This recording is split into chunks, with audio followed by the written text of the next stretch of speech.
Merhaba, ben Sinem. Bugün Selin'le birlikte Hollanda'da evde doğum hikayesini konuşacağız birlikte. Hoş geldin Selin. Hoş buldum.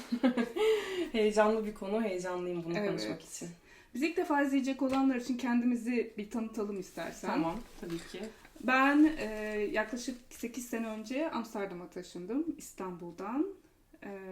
Burada da şu anda Hollanda'da bir bankada Scrum Master olarak çalışıyorum. Sen kendinden bahsetmek ister misin? Bu kadar kısa anlatabilecek miyim bilmiyorum. Benim o kadar uzun bir zaman olmadı. Henüz 3,5 yıl oldu. Ben de 2022 Ocak ayında eşimle beraber geldim, Fehmi ile beraber. 2 kişilik bir aile olarak buraya geldik ama şu anda bir köpeğimiz ve bir bebeğimizle beraber 4 kişilik bir aileyiz diyebilirim. Ben de burada bir danışmanlık şirketinde çalışıyorum. Ben de danışman olarak gittiğim yerlerde işte Agile koçluk yapıyorum, Scrum Master'lık yapıyorum, Team Lead olduğum da oluyor. Onun dışında 2012'den bu yana yoga eğitmenliği yapıyorum. Bunu tekrar burada yapmak için birazcık çaba sarf etmeye başladım son haftalarda.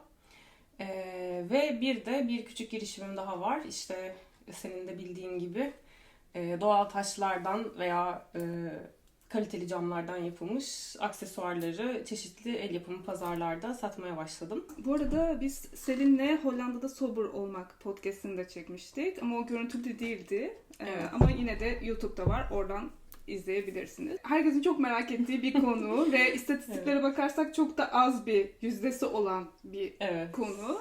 Çok aslında cesur bir hareket diyelim. Evet. Evde doğum hikayesi. Evet. Şöyle gruplandırabiliriz. Mesela bu Hollanda'da evde doğuma nasıl karar verdin? Hazırlık sürecini konuşabiliriz. O süreç nasıl geçti senin için? Bir de ondan sonra, doğum sonrası yaşadığın destekler ve en sonunda da Hollanda ile Türkiye'yi kıyaslayıp bu konuyu bitirebiliriz. Tamam, olur. Hazırlık sürecinden başlayalım. Sen Hollanda'da evde doğum yapmaya nasıl karar verdin? Bunu ben Yürek mi yedin? Bunu ben de çok düşünüyorum. Buna nasıl karar verdim. Bu arada başlarken de şunu söylemek istiyorum. Bunların yani herhangi bir tavsiye amacı kesinlikle yoktur. Kesinlikle doktorunuzla danışmadan herhangi bir şey lütfen yapmayın tabii ki. Ve ben hani tamamen süreci kendi bakış açımdan, kendi deneyimlerimi göz önünde tutarak paylaşacağım. Herkesin deneyimi farklı. Hiçbir doğumdan daha iyi veya daha kötü değil. Doğum ne olursa olsun, nasıl yapılırsa yapılsın müthiş bir şey ve her kadının tamamen kendi kararı aslında nasıl doğum yapacağı ve buna da kimse karışamaz, karışmamalı. Evet. Yani Evet. göndermemizi de yapalım lütfen. Benim için süreç aslında şöyle oldu. Beni tanıyan arkadaşlarım zaten açıkçası Hollanda'da doğumu geç, hamile kalma ve çocuk sahibi olma kararıma bile şaşırdılar. Ben çok uzun süre aslında bunu çok fazla düşünmüyordum. Buraya taşınmamızla beraber bazı şeyler biraz değişmeye başladı. Aslında insanların ve çocukların da daha söz hakkı olabilen bir ortam olması Hollanda'da vesaire biraz bizim de fikrimizi değiştirmeye başladı. Ve bu fikir değişikliğiyle beraber bir karar almamız ve sonra hamile kalmam arasında çok kısa bir zaman oldu ve biraz açıkçası bu açıdan sürpriz oldu. Benim şöyle bir artım var diye başlayayım. Etrafımda tabii ki çocuk sahibi olan yakın arkadaşlarım olsa da ben bir şekilde herhalde kendi kişisel kararımla da beraber çok fazla insanların hamilelik süreci ya da doğumuyla ilgili bilgi, hikaye sahibi değildim. Yani benim aslında kendi hamileliğimle beraber bunu öğrenmemle birlikte zihnimde böyle bir beyaz kocaman bir sayfa açılmış oldu ve ben de bu sayfayı kendim nasıl istersem öyle doldurma özgürlüğünü gösterebildim. Hani kötü hikayeler, tatsız durumlar vesaire bunların hiçbirini neredeyse bilmiyorum.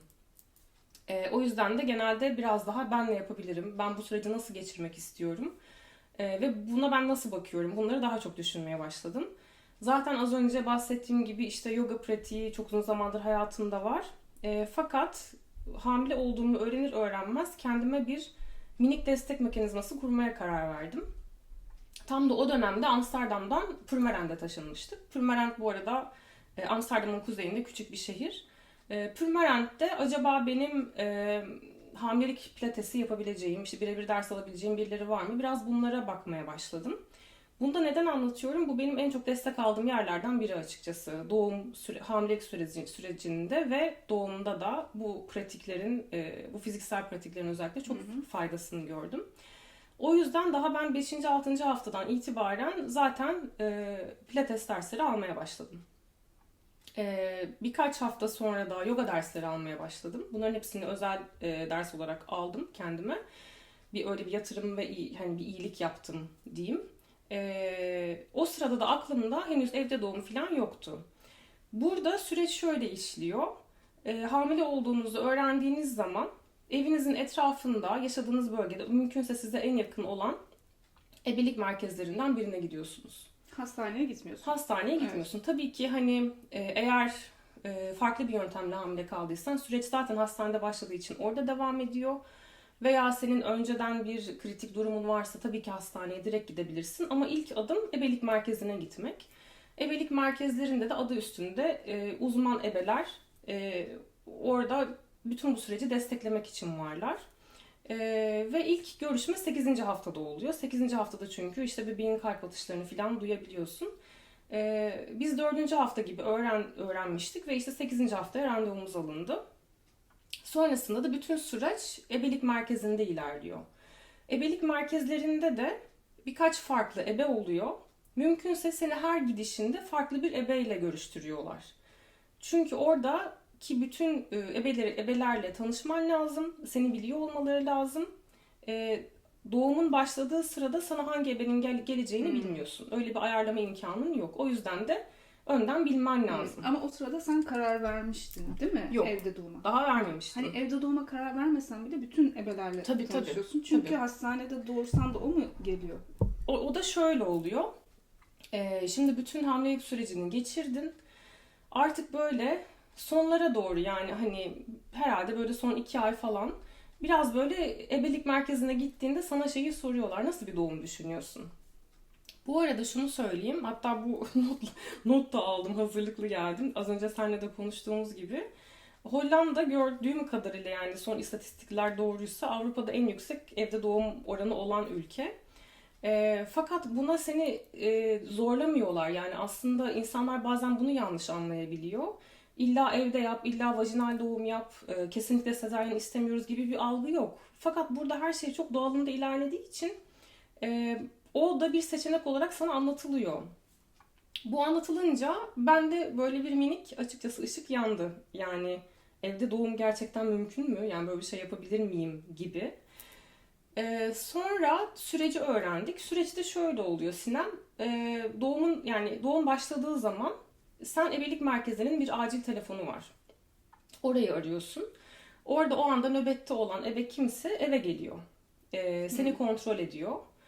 Ve o kadar uzman ve profesyoneller ki bu açıdan yani zaten seni gördüğünde daha seni kontrol etmeden şunu söyleyebiliyor. Hastaneye gitmemiz gerek. Tamam ama bu doğum süreci. Evet. Yani seni çeken tarafı neydi evde doğum? Bu da aslında bir parçası o yüzden anlatmaya başladım. Hastaneye gidilse bile ebe senle beraber hastaneye gidiyor. Hastanenin odasını kiralıyorsunuz, kapatıyorsunuz aslında. Hastanedeki doktorlar, hemşireler, hastanedeki ebeler bir zorunda kalmadıkça sana aslında müdahalede bulunmuyor. Yani aslında senin yine ebelik merkezinde tanıdığın ebelerden biriyle beraber sen hastane odasında doğum yapıyorsun. Eğer bir şey zorunda kalınmazsa. Biz bunu öğrenince zaten hani ebe gelecek ve ebeyle beraber bir hastaneye gidip orada bunu yapacaksak demek ki bu evde de olabilir diye düşündük. Yani bu etkileyen şeylerden biri oldu. İkincisi şu, ben Sober Podcast'ini anlatırken şimdi bunu ben çok sık artık herhalde bu sene söyleyeceğim ve öyle kabul edeceğim. Ekim ayında doğum gününe kadar. Bu sene Ekim ayında 40 yaşında oluyorum. Yani 39 yaşındayken doğum yaptığımı düşünürsek ben şöyle düşündüm. Büyük ihtimalle bu benim ilk ve tek çocuğum olacak. Umarım her şey yolunda gidecek ve ben bu deneyimi uçtan uca olabildiği kadar yani doğal bir şekilde yaşamak istiyorum dedim. Hani herhangi bir ağrı kesici, bir müdahale, bir şey olmaması için ben elimden geleni yapayım. Sürece güveneyim, çocuğa güveneyim, kendime güveneyim ve o anı hatırlayabildiğim kadarıyla her şeyle ayık bir şekilde hatırlamak istiyorum dedim. Yani bu benim için aslına bakarsan en büyük motivasyon kaynağı oldu. Evde doğuma karar vermek için. Fakat tabii ki şöyle, burada hani biraz baş başa hayatlar yaşıyoruz ve biz bunu tabii evde Fehmi ile konuşuyoruz. Evde doğum konusunda ben her ne kadar istekli olsam da onda bir soru işareti vardı. Şimdi onda bir soru işareti, çünkü tabii ki o da bir korumacı bir yaklaşımla eğer bir şey olursa ne yapacağız? Zaten evde doğumla ilgili herhalde en büyük sorulardan biri bir şey olursa ne yapılacak? Onu da anlıyorum ve doğum sırasında da ben doğumu hayal ettiğimde, düşündüğümde şunu düşünüyordum. Fehmi eğer o sırada herhangi bir şeyden tedirginse, iyi değilse kesinlikle o bana yansır ve doğumu etkileyebilir. O yüzden ikimizin de aslında el sıkıştığı bir yol bulmamız gerekiyor. Fakat o da hem ebelerle konuşunca, süreci öğrenince, bu arada bir doula ile çalışmaya başladık. Onunla konuşunca. O ne oluyor? Doula, bu arada o benim en büyük şanslarımdan biri oldu. Doğum destekçisi. Aslında en basit anlatımla. Fakat tabii ki hani altında aldıkları eğitimler veya müthiş bir şey, kadın desteği sana sağlayan, alan yaratan bir kadın. Doula ile çalışmaya da şöyle karar verdim. Aslında ebeler tabii ki yanımızda ve her şeyi destekliyorlar. Doğumda da onların çok profesyonel olacağından çok eminim. Fakat artı bir beni iyi tanıyan, beni bilen, ihtiyacımı bilen ve benim orada söz hakkımı alabilecek birisine ihtiyaç olduğunu düşündüm. Çünkü doğumda aile, bu arada bu kararımı hiç kimseyle paylaşmadım. Ailemle de paylaşmadım. Ama hani onların gelmeyeceği falan her şey belli. Çünkü kimseyi istemedim o dönemde, o anda, o birkaç gün içerisinde. Biz Fehmi ile olacağız ama artı bir kişi daha yanımızda olsun ki bize destek olsun, yardımcı olsun, yani arkamızı kollasın, nasıl anlatayım bilmiyorum. Bir kişi daha orada olsun istedim. Bir kadın. Bir kadın olsun istedim. Ve çok iyi bir karardı. Gerçekten bu kararımdan çok mutluyum. Peki o zorunlu bir şey değil mi? Sen kendin Yok, buluyorsun, seçiyorsun. Tabii. Onu sonra araştırmaya başladım. Bir iki kişiyle bir online görüşme yaptım. Nereden buldun bu arada, pardon? Bir platform var. Parentally diye. O platformdan baktım. Bir kişinin böyle hani biraz enerjisi hoşuma gider gibi oldu filan. Ona mail attım. O da dedi ki tam o tarihlerde ben de kendi doğum izninde olacağım. Ama ben seni şu kişiye yönlendirebilirim dedi. Çok büyük bir şans oldu benim için. Sonra Marlena diye bir kadın, Alman bir kadın ama böyle 25 yıldır falan burada yaşıyor. Onun da 2 kızı var. Eşi Hollandalı falan. Yani Hollandacayı da çok iyi konuşuyor. İngilizceyi de tabii ki öyle. Onunla bir online görüşme yaptık ve o görüşmede zaten daha ilk görüşmede tamam hani biz devam edelim dedik.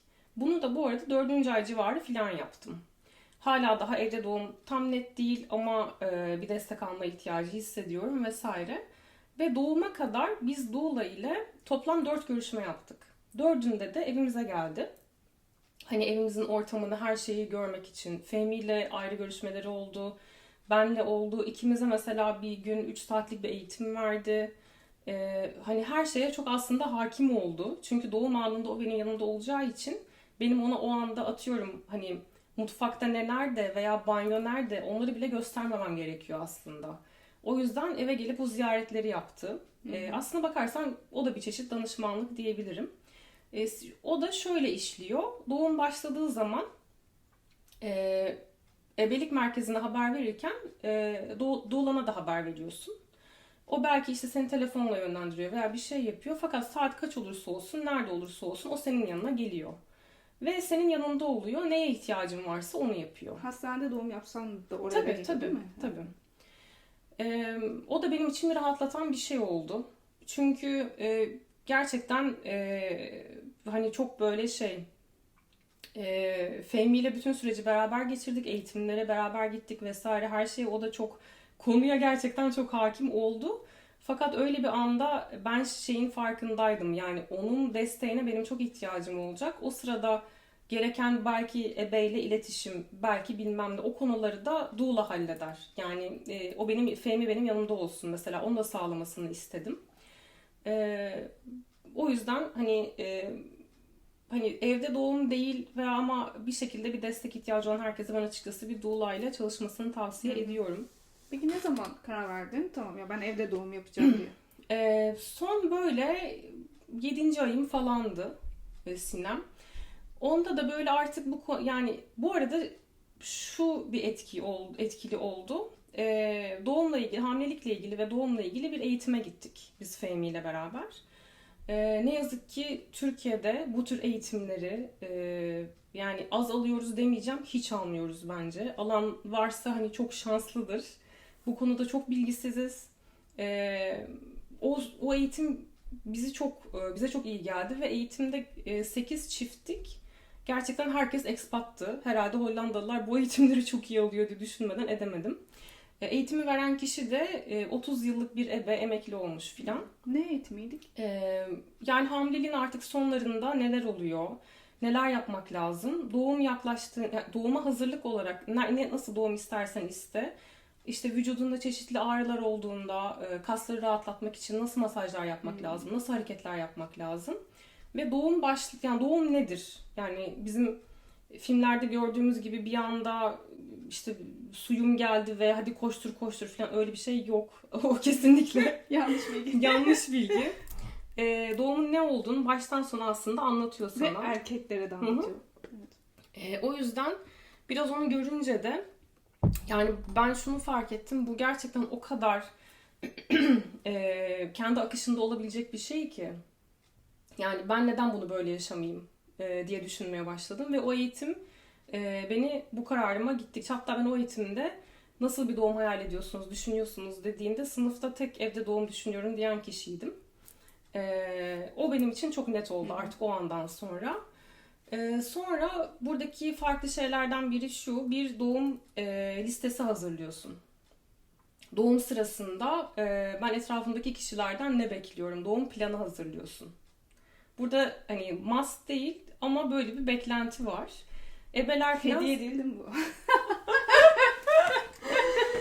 Böyle ebeler falan sana şeyi sormaya başlıyor. Bir doğum planı yaptın mı diye. Orada da sen kendin için iyi gelen, istediğin her şeyi yazabilirsin. Yani mesela ben şunu bile yazdım. Benim olduğum bir ortamda kesinlikle İngilizce konuşulacak. Atıyorum. Evde doğum netleşince bir hypnobirthing kursuna gittim. O ne?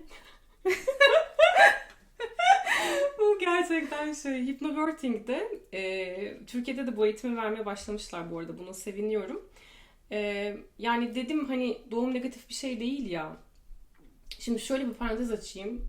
Hamile kalınca şöyle bir şey oluyor. Yani bu birçok insanın başına geliyor. Bir şekilde herkes doğum hikayesini seninle paylaşmak istiyor. Seni görür görmez. Ay kaçıncı haftadasın, ne kadar var, benim de doğumum şöyle olmuştu filan diye.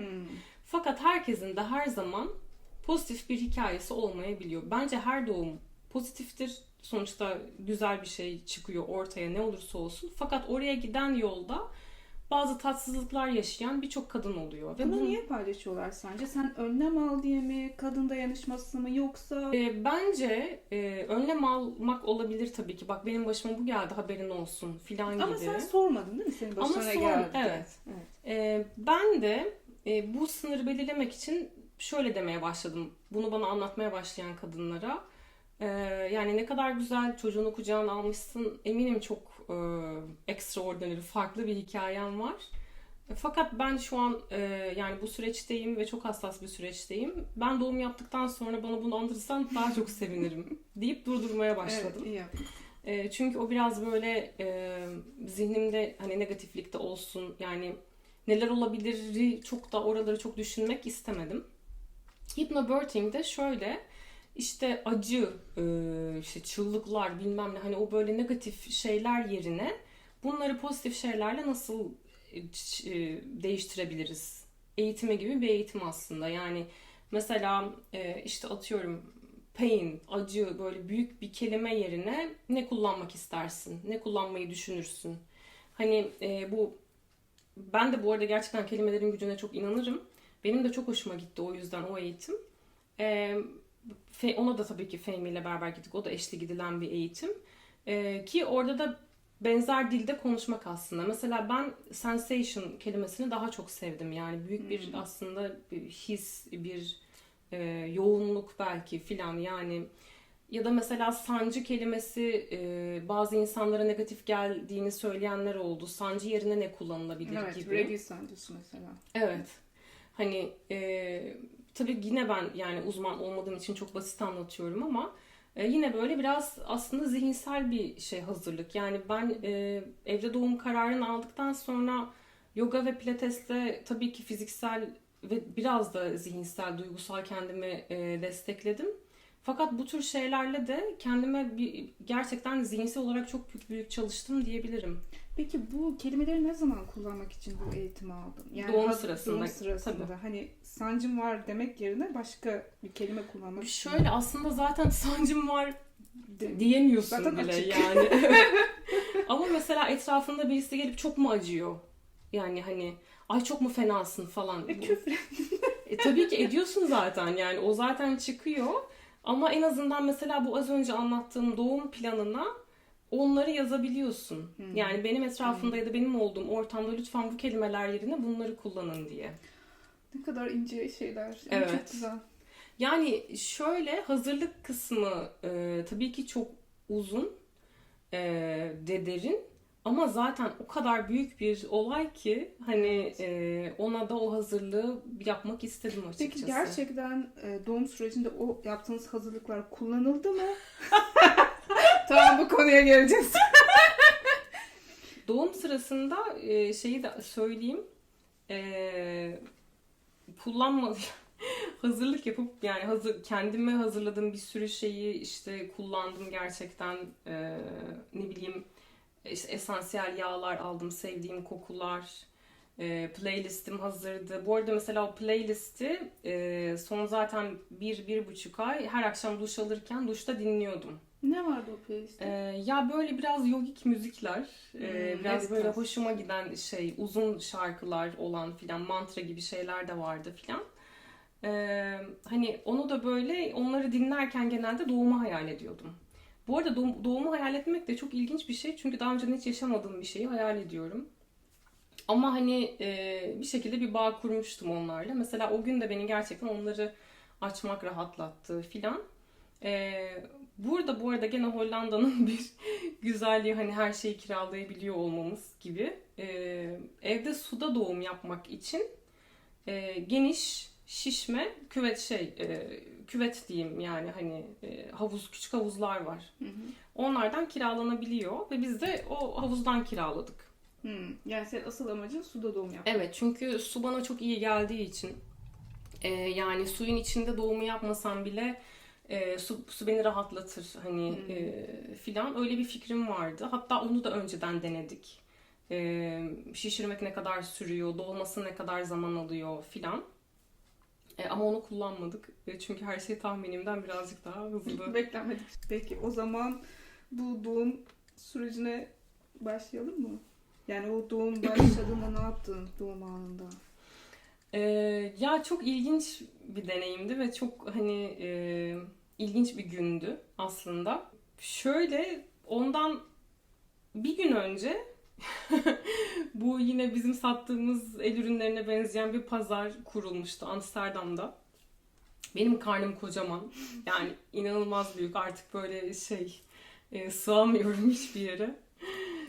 Biz öyle geldik Fehmi ile. İşte o pazarı gezdik. Onun arkasından etrafta bir yere gittik. Bir yerde oturduk işte sohbet ettik, yemek yedik falan açık havada.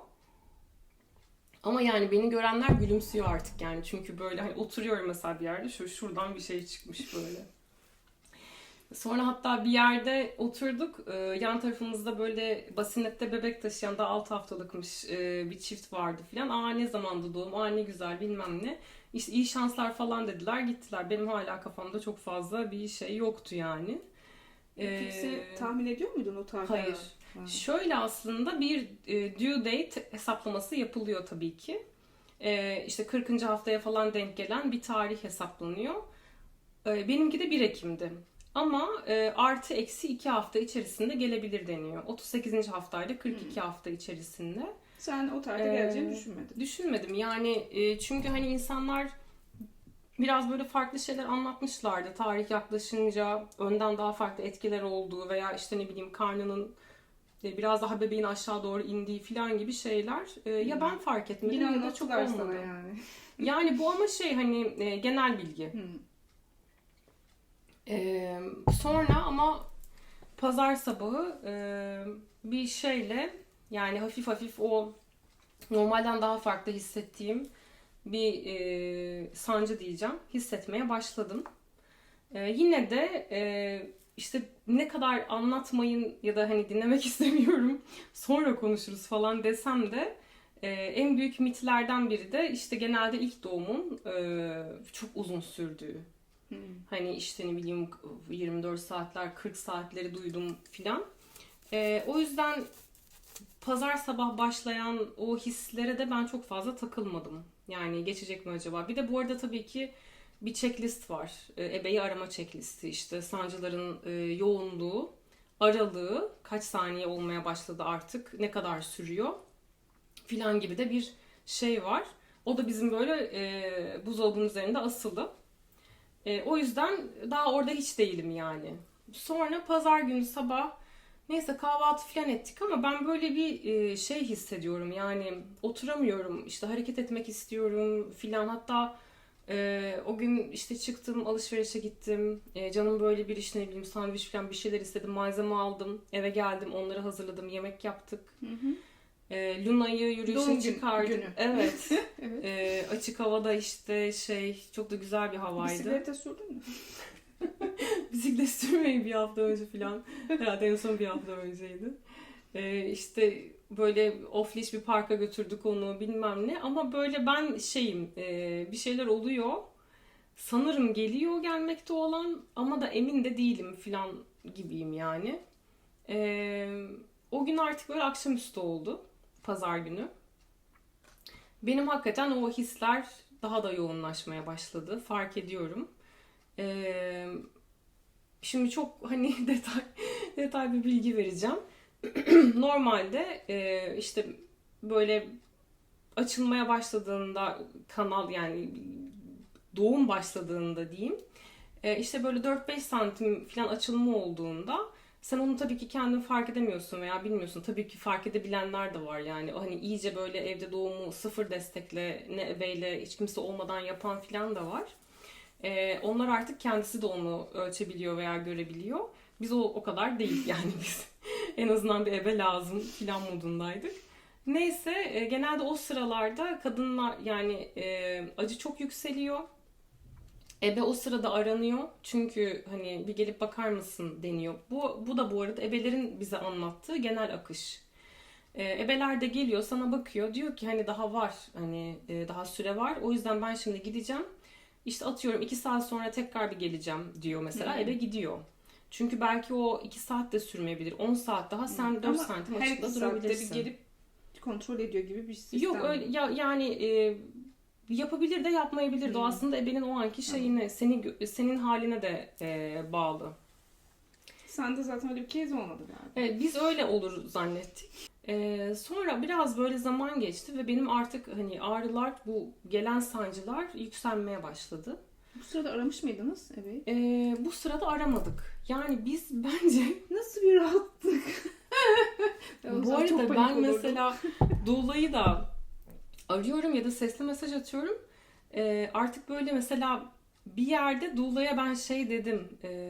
Ağrılar gerçekten çok yani yoğunlaşmaya başladı. Yani bilmiyorum, dayanamayacak gibiyim. Acaba biz hastaneye mi gideceğiz, ne yapacağız diye düşünmeye başladım filan dedim. O da işte hani o da telefonda telkin hani filan. Ben birazdan yola çıkacağım, geleceğim zaten dedi. Ben de ona hala diyorum ki gerek yok. Ya biz orada nedense biraz böyle bir şey. İnanamadınız mı acaba? Şöyle, O anın gerçek oldum. Sonradan yani bu anlattıklarımdan 1-2 saat sonra ben fark ettim ki benim ağrı eşiğim gerçekten biraz yüksekmiş. O ara çok ilginç Sinem, çünkü bayağı hani yatak odasındayım, evde tekim, Fehmi gitti. Ben işte duşa gidip geliyorum. Doulla'yı telefonla arıyorum. O beni arıyor daha doğrusu. İşte böyle 2 dakikada bir nasılsın, iyi misin, geliyorum, gelmemi istiyor musun diyor. Yani o da çünkü direkt bir soru soruyor. Nedense bir türlü yes diyemiyorum, hallediyorum galiba falan diyorum. Böyle değişik bir şey yani. Aslında orada gel demem lazım. Neyse o da artık hani konuşmalardan falan dedi ki tamam ben çıkıyorum. Hı hı. Sağ olsun proaktif davrandı. Ben de bir yandan Fehmi'nin evde olmaması beni biraz tedirgin etmeye başladı. Hani evde tekim filan ve gerçekten çok yoğun hissetmeye başladım. Sonra çok hani gerçekten yani niye filmlerdeki gibi değil diye anlatmam bu yüzden. Fehmi 9.30-10 falandı akşam. Luna'yı bıraktı, geldi, kapıyı kapattığını duydum ve gerçekten benim suyum geldi. Yani resmen onu beklemişim ve böyle Fehmi'ye bağırdım. Fehmi koş suyum geldi diye. Sonra o da geldi, tamam filan her şeye başlıyor. Hemen Ebe'yi aradı. Ebe zaten çok yakın bir yerde oturuyor. Hemen gelmesi gerekiyor sonuçta 10-15 dakika içerisinde. İşte Selin'in dedi böyle böyle doğum başladı dedi. Ebe de çok sakin bir şekilde, bize de son birkaç seferdir görüştüğümüz Ebe'ydi, çok tatlı. Tamam ben bir geleyim bakayım dedi ama o geleyim bakayım dediğim gibi hani muhtemelen ilk doğum falan diye düşündü. Yani geleceğim gideceğim. Fehmi böyle Ebe'ye dedi ki havuzu hazırlamaya başlayayım mı dedi. Ebe dedi ki ya yok hani ben bir geleyim bakayım sen rahat ol falan. Ben geleyim de ondan sonra zaten rahatız. Biz de tamam falan dedik ama neyse ki Fehmi o sırada akıl etti. O bahsettiğim işte doğum paketinden çıkan muşambayı bilmem neyi evdeki bir salondaki bir koltuğun üzerine serdi. İşte salondaki ışıkları loşlaştırdı. İşte birkaç tane elektronik mum bilmem ne. Biraz orayı o hale getirmeye başladık. Havuzu koymak için yer açtı. Yani orada zaten sehpayı falan çektik hemen. Biz de salona inmiş olduk yani böylece. Sonra Ebe geldi. Ebe ile hemen eş zamanlı olarak Doula da geldi. Bu arada gerçekten benim çok hoşuma gidiyor. Yani o anda o kadar burning bir anda bile Ebe bana her seferinde sordu. Seni kontrol edebilir miyim? Şimdi sana dokunacağım. Bu senin için okey mi? Filan. Yani bence bu çok güzel bir şey. Ya güzel de orada yani acı çekiyorsun ya. Yani bu kelimeleri kullanıyorum. Evet evet. Yani sende o sabır var mı peki? Hani tabii yani anda... zaten orada aslına bakarsan zaten o sona yani o anda böyle bir çok ilginç nasıl anlatacağımı bilmiyorum ama sanki dünyalar arası bir yerdesin gibi yani böyle değişik bir yerdesin ve dünyadan gelen bir sese de ihtiyacın var gibi aslında seni bir çekiyor oraya. Yapması gerekiyor onu yani bir şekilde. Yoksa çok kaybolabilirsin orada. Benim deneyimim öyle oldu en azından. Sonra Ebe geldi. İşte bu arada onlar da müthiş tabii ki hazırlıklı geliyorlar. Yani böyle bir çantası bilmem nesi her şeyiyle. İşte dedi bir kontrol edelim. Tamam sakin ol nefes al ver bilmem ne. Sonra kontrol etti. Ben işte koltuğun üzerindeyim o sırada. Yattım sırt üstü. Bu arada bir de onu nasıl taktığımı bile hatırlamıyorum. Bir göz bandı almıştım. Bir süredir kullanıyordum. O kafamda. 2'de 1'de indirip kaldırıyorum. O böyle kapatmak kendime iyi geliyor bana. Benim de göz bandım falan gene kapalı falan. Bu kontrol etti. Fehmi işte sordu. Başlayayım mı havuzu yapmaya diye. Görmedi. Onun tarafında değildi o sırada. Benim yanımdaydı. Kadın da eldivenleri böyle çıkartıp çok sakin bir şekilde yani şu an maksimum açıklıkta 10 santim bebeğin kafasını gördüm. Havuz şişirecek bir zaman kalmadı. Yani zaten gelmek üzere. O yüzden kendime destek çağırmak zorundayım şu an dedi. Ne hissettin bunu duyunca? Ben çok şaşırdım. Biz bayağı bir şaşırdık. Ya ben oldum hani işte orada zaten dediğim gibi yani bütün hazırlığım buna yol açtı aslında. Yani hani ağrı eşimin yüksekliği yani 10 santim zaten maksimum açıklık.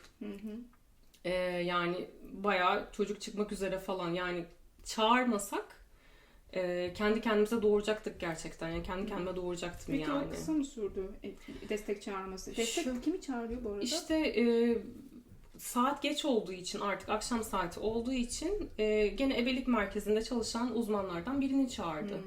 Yani o da hani bir arada olalım gibi, yani bir şey gerekirse, bir şey olursa filan gibi. Benimki gibi olan case'lerde çağırıyorlarmış artı bir kişiyi daha. Çok hani geldi ve o şaşkınlığı yaşadığı için. O sırada doula da geldi. Doula'nın gelişi yani gerçekten benim için çok iyi oldu. Kendimi çok bırakabildim, çok rahatladım. Çünkü o benim gerçekten alanımı orada korudu. Yani mesela o gelen, yani sonuç olarak iki ebe, bir doula, Fehmi ve bendik. Mesela o iki ebe bir ara kendi aralarında bir şey konuşmaya başladılar. Yani bilmiyorum, gayri ihtiyari ne diyeyim, hani Dutch. Hollandaca. Tabii ki anlamıyorum ama hani çok da garip bir andayım o an filan. Mesela onları hemen susturdu. Hep böyle benim yanımda oldu, ne bileyim işte masaj yaptı, ne saçlarımı sevdi, sarıldı. Yani onlara o an çok ihtiyacın oluyor çünkü. Ya da benim oldu, onu diyeyim yani. Ve beni bilen birisinin orada olması bana çok iyi geldi. Bunu duyduktan sonra her şey, yani benim için zaman kavramı gerçekten bir kayboldu. Yani bana mesela çok uzun sürmüş gibi geliyor sonra Leon doğana kadar ki zaman, ama değilmiş. Ne kadarmış? Toplamı yani bunu duyduktan sonrası 30-35 dakika falanmış. Ama ben, yani benim için o böyle birkaç saat gibi sanki. Ve gerçekten hani gerçekten hem bu dünyadayım hem değilim gibi, böyle bir araftayım. Yani yürüyorum ama nasıl yürüyorum bilmiyorum filan ve çok büyük, hani o hisler aşırı yoğun. Onu böyle acı veya sancı olarak anlatmak gerçekten çok istemiyorum. Çünkü çok daha farklı bir yoğunluk. Onu artık bayağı hissediyorsun yani orada bebeğin çıkmak üzere olduğunu. İşte sürekli Fehmi bana sarılıyor, işte bilmem ne, yürüyorum salonda filan. Tabii ki işte ara ara tekrar kontrol oluyor, yatıyorum, ne durumdayız, nasıl gidiyoruz filan gibi.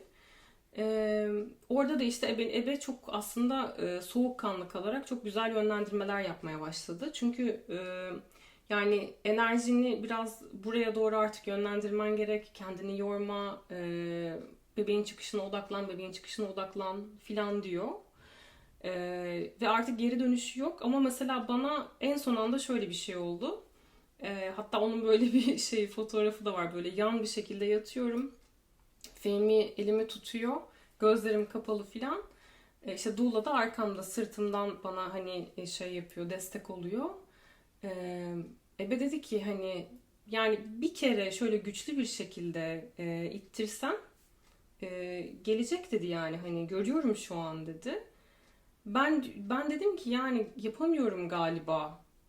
Ama sonra öyle bir an geliyor ki yani yapmak zorundayım bunu, şu an bunun hiçbir geri dönüşü yok. Ve orada da Fehmi'nin bir şey sesi beni böyle çekti. Bebeğim şu an saçlarını görüyorum yani, hadi dedi. Onun demesiyle beraber ben hakikaten böyle bütün gücümle bir nefes aldım verdim. Zaten o böyle saniyenin çok daha düşüğü, yani fışk diye bir his. Sonra beni hemen sırt üstü çevirdiler. Leon'u kucağıma verdiler. İşte kordon bir süre kaldı. Kordonu sonra Fehmi kesti. Sonrası zaten şey, hani böyle nasıl, ne oldu şu an? Şu an yani inanılmaz bir histi yani gerçekten. Sonra şöyle, işin ikinci bir kısmı daha var. O da plasentanın doğumu deniyor.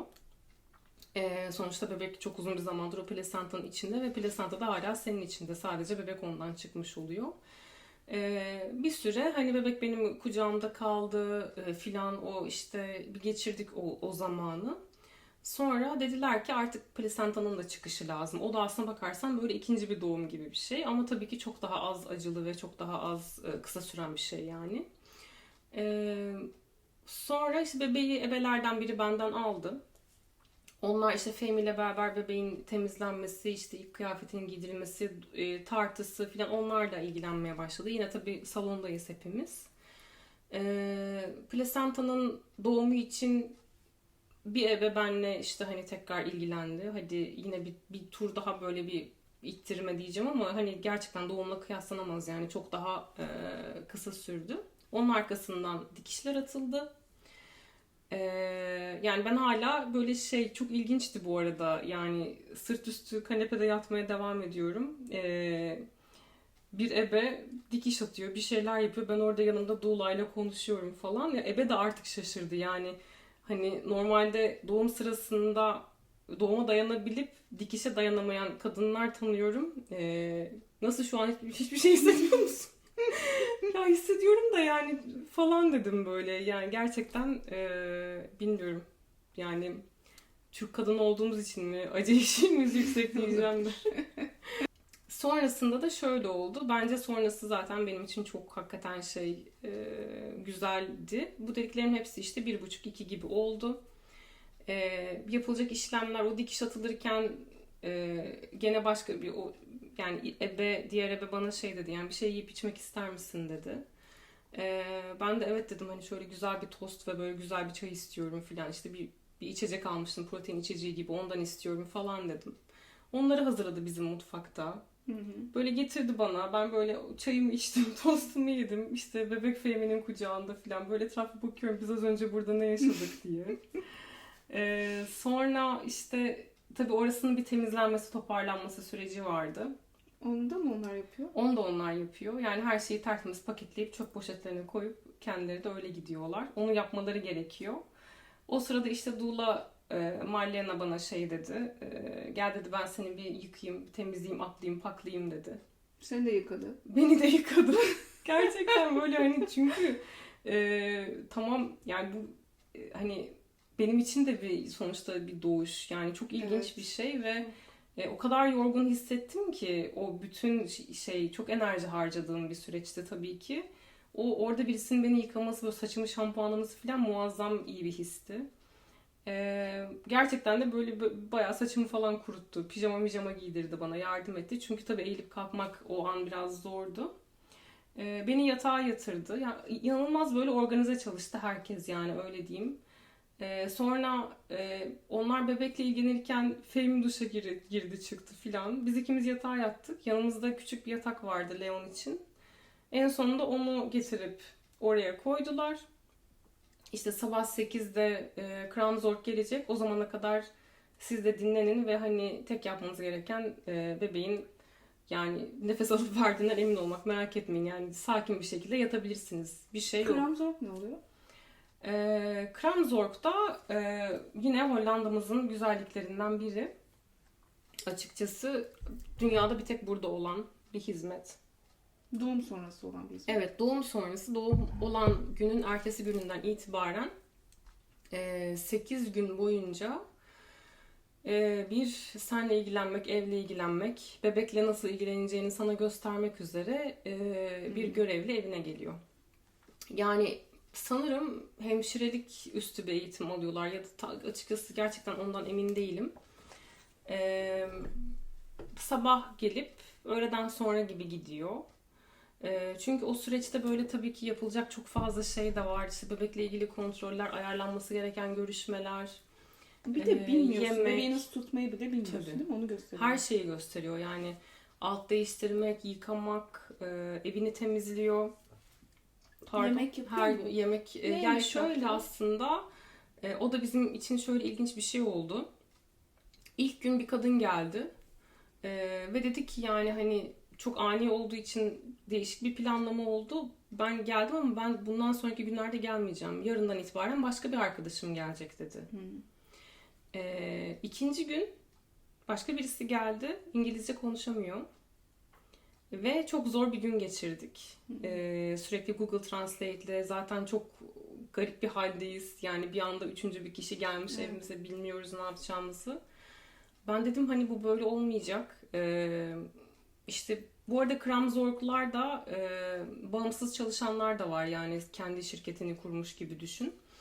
Şahıs olarak çalışanlar da var. Bir merkeze bağlı çalışanlar da var. Bizimki işte merkeze bağlıydı. Ben o merkeze mail attım. Dedim ki hani tamam, sağ olsun çok tatlı ve iyi birisi ama yani biz İngilizce konuşmayan birisiyle geçiremeyeceğiz bu süreci. Daha önümüzde işte 5-6 gün daha var.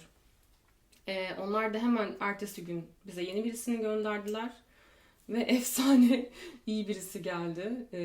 Çok iyi bir deneyimdi benim için. Yani hemen böyle daha ilk günden anahtarın tekini ona verdik. Sabah 8'de gelip öğleden sonra 3-4 gibi gidiyordu. Çok deneyimli ve çok becerikli bir kadındı. 4 tane çocuğu vardı onun da. O zaten ilk gün böyle sorması gereken şeyleri, ilki şuydu yani: Fehmiye, sen yemek yapmayı biliyor musun, becerebiliyor musun dedi. Fehmi de hayır dedi. Kadın dedi ki o zaman tamam. Öğreneceksin. Sana şimdi öğreteceğim. Keşke onu da yapsaymış. O zaman ben dedi hani her gün alışveriş listesi oluşturacağım. Ve hani size akşamları filan da ısıtmanız için kolaylık olması açısından bazı şeyler hazırlayacağım dedi. Normalde bunu yapmak zorunda değil. Normalde kahvaltı, atıştırmalık bir şey, belki öğlen bir sandviç gibi bir şey gibi bir hani klasik bir Dutch menüleri var aslında. Ama bizimki gerçekten bize çok şey yaptı. Yani o varken hep bir de onun dışında yine o dönemde işte bazı böyle çok arkadaşlarımız sağ olsunlar yemek hazırladılar. Bize getiren oldu. Fehmi gidip aldı geldi. Çünkü onlara böyle inanılmaz bir ihtiyaç duyduğum bir dönemdesin. Çok zor bir şey. Bir de kafan da zaten yerine tam gelmiyor. Böyle bir doğum sonrası filan. Kramzorg çok güzel bir hizmet. Yani bebek yıkamadan tut da işte her şeyi gösteriyor. İşte bebekle ilgili bazı testler yapılması gerekiyor. Onları bile ayarlıyor. Bugün şu gelecek, bugün bu gelecek. İşte ne bileyim çarşaf her gün değiştiriyor, yıkıyor, bilmem ne. Yani inanılmaz iyiydi. Sanırım yani Kore'de filan da bilmiyorum. Evet ve sürede uzamıyormuş. Bunların hepsini Evet. O ikinci sorum oydu. kontrol ettik ne yazık ki. Ne yazık ki 8 gün. Galiba böyle Kore'de filan, Güney Kore'de böyle değişik hani hastane benzeri yerler de var bu arada. Mesela kram oteller var bu arada. Bazı kişiler yani Hollanda'da da var. Yani işte doğum sonrası o bakım sürecini başka bir yerde kalarak geçirmeli falan opsiyonlar da varmış. Ben onu bilmiyordum. Yani böyle şeyler var ama bu evine gelip hani bu 8 gün boyunca bu şey gerçekten dünyada bir tek burada var. Evinin salonunda doğurduktan sonra Evet. sende bir değişim oldu mu? Nasıl bakıyorsun hayata? Ya birincisi zaten yani çok kendimle gurur duyduğum bir hikaye açıkçası ve tabii ki Leon'la da gurur duyuyorum. Yani o da bu doğumu tabii ki beraber gerçekleştirdik bence ve o da elinden geleni yaptı yani.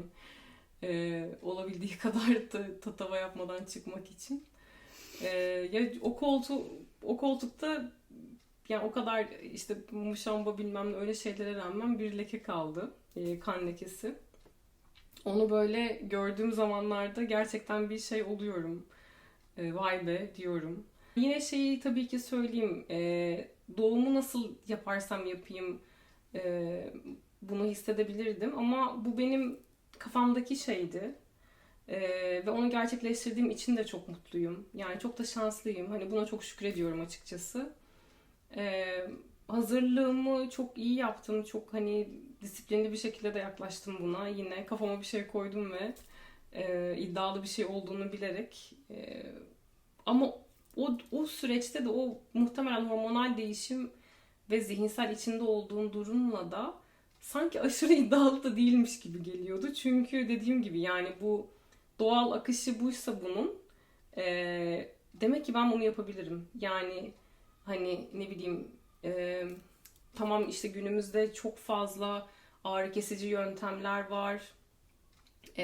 Bunları yani kullanan tabii ki çok insan var ve çok normal. Yani 2024-2025 yılındayız. Yani hani bir sürü şeyden faydalanabilirsin, evet, teknolojiden, işte bilimin geldiği noktadan filan.